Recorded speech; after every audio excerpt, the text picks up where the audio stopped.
안녕하세요. 여러분의 궁금한 것을 알려주는 알려줄게입니다. 오늘 여러분에게 알려드릴 정보는 여러분 놀라지 마세요. 지금 미국 의회에서 놀랍도록 달콤하고 동시에 위험천만한 법안이 논의되고 있습니다. 전 세계 교역국을 상대로 거둔 막대한 관세 수입을 전 국민에게 1인당 최소 $600, 우리 돈 약 83만 원을 지급하자는 관세 환급금 법안이죠. 조시 홀리 상원의원은 관세로 인한 물가 인상 부담을 줄여주기 위함이라고 말하며 올해 미국의 관세 수입이 1,500억 달러, 약 208조 원을 넘을 가능성이 있다고 언급했습니다. 심지어 도널드 트럼프 전 대통령까지 이 관세 환급을 긍정적으로 고려하고 있다고 밝히며 불에 기름을 붓고 있습니다. 하지만 이 달콤한 유혹 뒤에는 미국 경제는 물론 전 세계를 집어삼킬 인플레이션 핵폭탄의 뇌관이 숨겨져 있습니다. 이 정책은 마치 경제폭탄 돌려막기와 같습니다. 우선 관세 환급금을 논하기 전에 관세 자체의 무서운 파급력을 직시해야 합니다. 트럼프 행정부의 관세 부과는 이미 미국인들의 지갑을 털어가는 물가 인상의 주범으로 지목되고 있습니다. 지난 6월 미국 소비자 물가지수 CPI 조사를 보세요. 가정용 가구 및 용품 가격은 전월 대비 1%나 치솟아 무려 3년 6개월 만에 최고치를 기록했습니다. 가전제품은 1.9%, 장난감 1.8%, 비디오 및 오디오 제품은 1.1% 등 관세에 민감한 생활 필수품 가격이 무자비하게 상승한 겁니다.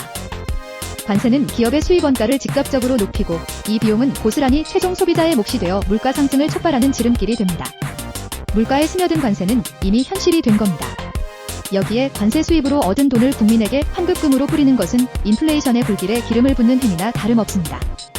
연방정부의 재정 적자를 악화시키는 것은 물론 국민들이 이 환급금을 사용하게 되면 소비가 폭발적으로 늘어나면서 물가 인상 요인이 걷잡을 수 없이 커질 것이라는 섬뜩한 우려가 제기되고 있습니다. 세인트루이스 연방준비은행의 2023년 조사 결과는 이를 뒷받침합니다. 과거 코로나19 확산 당시 지급된 지원금은 미국에서 인플레이션을 약 2.6% 증가시키는데 결정적인 영향을 미쳤습니다. 이번 관세 환급금 역시 같은 방식으로 소비를 진작시켜 이미 뜨거운 인플레이션을 핵폭탄급으로 부채질할 가능성이 농후합니다. 관세로 인한 인플레이션 우려가 커지면 미 연준의 금리 인하 기대는 산산조각 날 수밖에 없습니다. 이미 연준의 9월 금리 동결 확률은 기존 37.4%에서 45.1%로 급반등했습니다. 만약 관세 환급금으로 인해 물가 상승 압력이 더욱 강해진다면 연준은 인플레이션을 억제하기 위해 기준금리를 올리거나 인하 시점을 무한정 늦춰야 하는 극한 압박에 시달릴 것입니다. 이는 모처럼 회복세를 보이던 경제에 찬물을 끼얹고 향후 경기 침체 시 정책 대응 능력마저 마비시키는 재앙적인 결과를 초래할 것입니다. 미국의 강력한 관세 정책은 1930년대 대공황을 심화시켰던 스무트-홀리 관세법의 망령을 떠올리게 합니다. 이 법은 2만 개가 넘는 수입품에 관세를 인상하여 국내 산업을 보호하려 했지만 오히려 전 세계 교역국들의 보복 관세를 불러와 미국 수출과 세계 무역량을 급락시켰고 대공황을 더욱 깊은 나락으로 밀어넣은 정책적 실수로 역사에 기록되어 있습니다. 1929년에서 1934년 사이에 세계 무역은 무려 66%나 감소했으며 미국의 실업률은 1930년 8%에서 1931년 16%, 그리고 1932에서 1933년에는 충격적인 25%까지 치솟았습니다. 2024년 이코노미스트지는 스무트-홀리 관세가 재앙적인 정책 결정의 대명사가 되었다고 평가했습니다.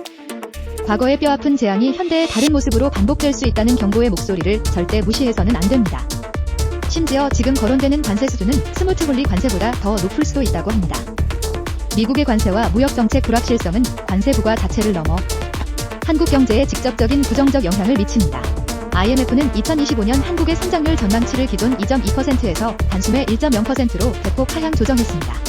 이는 관세 부과 위험과 무역정책 불확실성이 복합적으로 작용한 결과로 분석됩니다. 특히 최근 타결된 관세 협상 결과, 즉 자동차와 철강 15%, 기타 품목 10%의 관세가 시행된다면 한국의 GDP는 0.3% 감소할 것으로 추정됩니다. 여기에 무역정책 불확실성이 현재와 같은 높은 수준으로 지속될 경우 향후 4분기 동안 GDP가 추가로 0.5% 하락할 수 있다는 암울한 분석까지 나왔습니다. 미국이 자신들의 관세 수입을 환급금으로 뿌리는 것은 이 관세가 다른 나라 경제에 미치는 치명적인 부정적 영향을 애써 외면하는 것입니다. 이는 결국 글로벌 경제의 불안정성을 더욱 키우고 모두에게 더 큰 고통으로 되돌아올 것입니다. 이미 전 세계는 미국의 관세 전쟁에 맞서 자금 지원부터 금리 인하까지 총력 대응에 나서고 있습니다. 미국이 관세로 거둔 돈을 환급금으로 지급하는 것은 단기적인 인심 쓰기가 아닙니다. 이는 장기적으로 자국과 세계 경제의 인플레이션과 불안정의 씨앗을 뿌리는 극히 위험하고 무모한 도박이 될 것입니다. 과거의 재앙적인 교훈을 잊은 정책은 결국 더 큰 대가를 요구할 것이며 그 대가는 고스란히 전 세계 시민들의 몫으로 돌아올 것입니다. 영상이 좋으셨다면 구독, 좋아요, 알림 설정 꼭 아시죠? 지금까지 알려줄게였습니다. 다음에도 좋은 영상으로 찾아오겠습니다. 감사합니다. 안녕.